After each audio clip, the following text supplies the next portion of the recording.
सितारों से आगे जहां और भी है, अभी इसके इम्तिहान और भी हैं।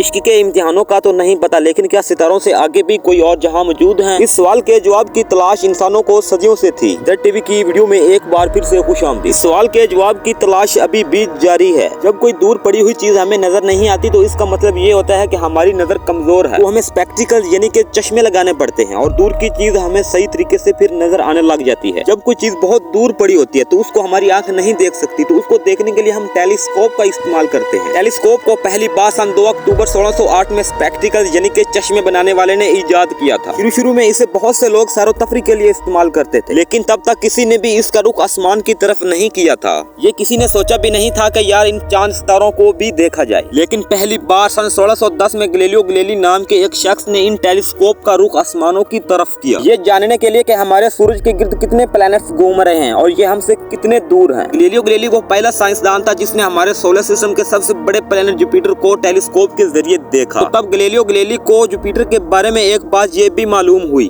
कि इसके गिर्द कुछ ऑब्जेक्ट्स घूम रहे हैं। इन ऑब्जेक्ट्स को मजीद ऑब्जर्व करने के बाद गैलीलियो गैलीली को ये पता चला कि ये कोई प्लैनेट्स नहीं है बल्कि इस जुपिटर के मून्स हैं। ये इसके चांद है जो इसके गिर्द घूम रहे हैं और इसकी तादाद 4 है।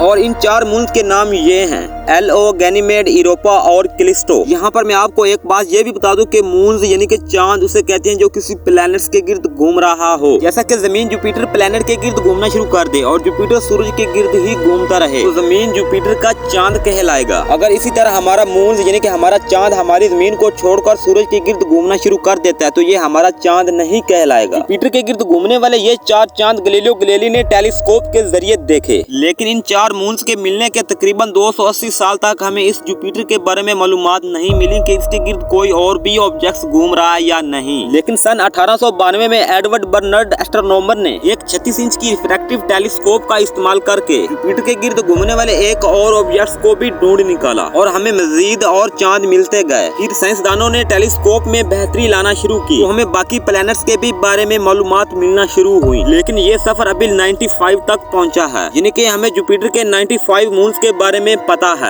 लेकिन अब तक हम इन टेलीस्कोप को जमीन पर रखकर ही स्पेस के बारे में मालूम करते रहे। साइंसदानों की सबसे बड़ी ख्वाहिश ये थी कि हम इन टेलीस्कोप को किसी तरीके से स्पेस में ले जाएं, वहाँ पर इनके बारे में मालूमात इकट्ठी करें। ये सोचकर साइंसदानों ने अप्रैल 1962 में एक टेलीस्कोप को स्पेस की तरफ लॉन्च किया जिसका नाम एरियल 1 रखा गया। ये सिर्फ एक टेलीस्कोप नहीं थी बल्कि पहली एक इंटरनेशनल सैटेलाइट भी थी। इसके बाद कुछ और भी सैटेलाइट भेजी जाती रही, लेकिन 24 अप्रैल 1919 में एक ऐसी टेलीस्कोप को भी स्पेस की तरफ भेजा गया। इसको भेजने की प्लानिंग साइंसदान पिछले 40 सालों से कर रहे थे। इस टेलीस्कोप पर तकरीबन $5 बिलियन का खर्चा आया था। ये उस दौर में एक महंगा तरीन मिशन था। उस टेलीस्कोप को स्पेस में भेजने का मकसद कायनात के बारे में मालूम करना था। उस टेलीस्कोप का नाम हबल टेलीस्कोप था और ये आज भी मौजूद है और ये पिछले 30 सालों से बहुत कामयाबी तरीके से काम कर रही है। ये टेलीस्कोप देखने में आपको छोटी लग रही होगी, लेकिन इसका साइज एक बस के बराबर है। इस टेलीस्कोप के जरिए हमें ये जानने को मिला कि खरबों स्टार से मिलकर बनी हुई ये हमारी गैलेक्सी कैसे बनी। बहुत सी गैलेक्सीज और बहुत से स्टार्स के बारे में भी जानने को बहुत कुछ मिला। उस एस्ट्रोनॉमी टेलीस्कोप को पहली टेलीस्कोप भी माना जाता है। टेलीस्कोप हमेशा ठीक नहीं रहती बल्कि वक्त के साथ साथ उसमें कुछ खराबियां पेश आने लगती हैं, यानी कि वो बूढ़ी होने लगती है। और साइंसदानों को ये मालूम था कि हबल टेलीस्कोप आगे जाकर हमें डिकमिनेशन करना पड़े, लेकिन साइंसदानों ने इससे डिकमिनेशन करने से पहले ही और टेलीस्कोप के बारे में प्लानिंग करना शुरू कर दी जिसका नाम जेम्स वेब टेलीस्कोप रखा गया। साइंसदानों की ये कोशिश थी कि इस टेलीस्कोप को हबल टेलीस्कोप से